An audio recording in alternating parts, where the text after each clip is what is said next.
Welcome to Edward Baker Performance, and welcome to week 1 in a 10-week series of articles and videos all about return to play from a serious sports injury. So over the course of this series, I want to lay out the steps to construct a world-class return to play program that you can use for yourself or anyone that you work with who's suffered a sports injury. I've had my fair share of injuries over the years, but I'm going to use one in particular as a case study example as we go through this journey to illustrate the steps you can take if you've had an injury that requires a surgery and that has an extended period of training and rehabilitation so that you can get back to where you need to be. And the injury I'm going to use is a distal bicep tendon rupture that happened to me in my right arm 2 years ago, March 2019. I was playing a game of touch rugby at the time, and I straightened my arm and there was a sound like a bed sheet ripping and the tendon came right off the bone. It did not hurt, but it sounded terrible and I knew instantly that I'd done something wrong. It was at that moment that I made my first mistake on this journey, which I urge you to avoid, and I ignored it and carried on playing. So my wife and kids were watching and I didn't want to tap out and say I'd had enough. So I just thought, well, it didn't sound so good, but I can still move my arm. So maybe if I forget about it, it'll just fix itself. Guess what? It didn't. So by the next day, the bottom of my bicep was kind of black and yellow and I couldn't tense my bicep muscle.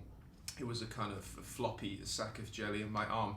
And I realized there was something wrong with it, so I took myself to A&E and got a scan. So the first thing I would recommend you do is don't ignore it. So even if this is something you've picked up in training, your adrenaline's high and you think you can shrug it off, you'll know in the back of your mind that you need to get it seen. Perhaps you don't want to face the consequences of what that injury entails, and that was probably the case for me. But the next day I straightened that out in my head, got seen. So seek medical attention as quickly as possible and get a diagnosis. And the diagnosis might be in unfamiliar words. I've been fortunate to have some anatomical training, so I understand the nature of that. But if that's not your background, then I suggest, as I outline in my article on my website, the first 3 steps to do is research. Find out as much as you can about your injury. So use WebMD, use Google, and just start collecting some facts, so that when you go to your next appointment with a medical professional, you're armed with questions. So I think this is a really powerful step that anybody can take. If you've been injured and you've been seen initially for some acute care, perhaps you'll be in the system and you've got an appointment coming up, and that could be with your GP, it could be a telephone appointment, or maybe it's with an orthopedic surgeon or a physiotherapist.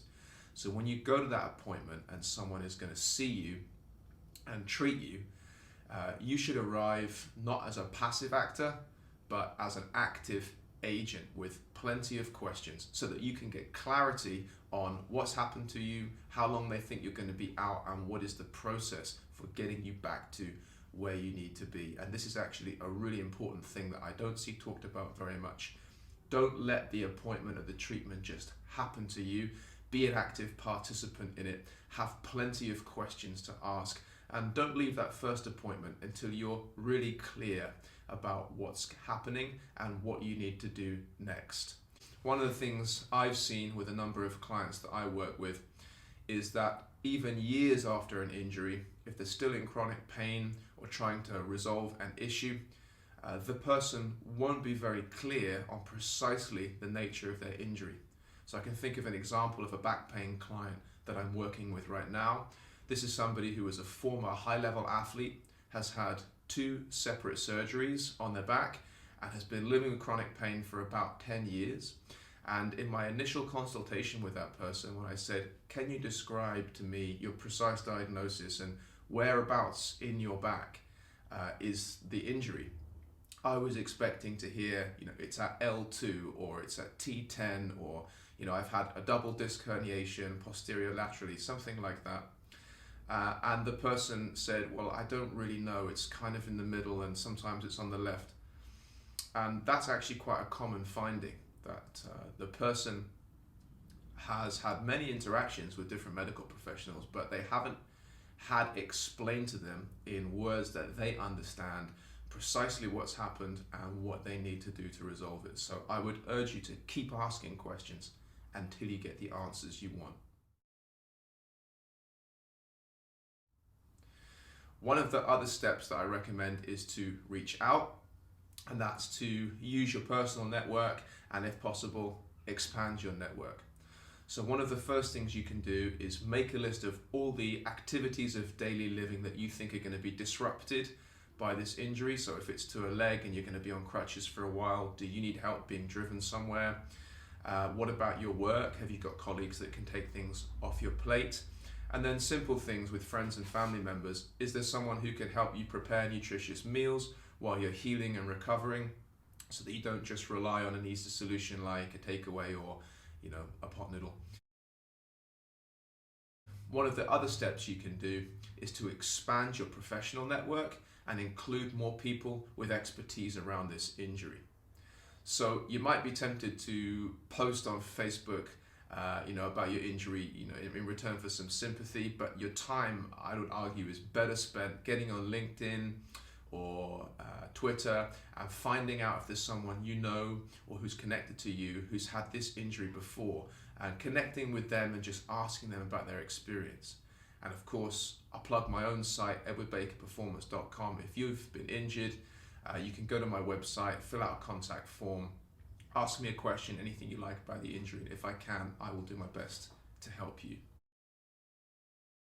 So my final point is probably the most important one, and it's about how you set the tone for the whole return to play process from the very beginning by making sure you have the right attitude and the right mindset. And that comes from using the right words in your own head and when you speak about your injury to describe what's happened and describe what you're going to do about it. It's a very powerful tool that has a dramatic effect on the success of your return to play. And this is something that I've learned over the years working with the Paralympic community and with the spinal injury community. So I've been fortunate enough to work in elite wheelchair rugby for a number of years.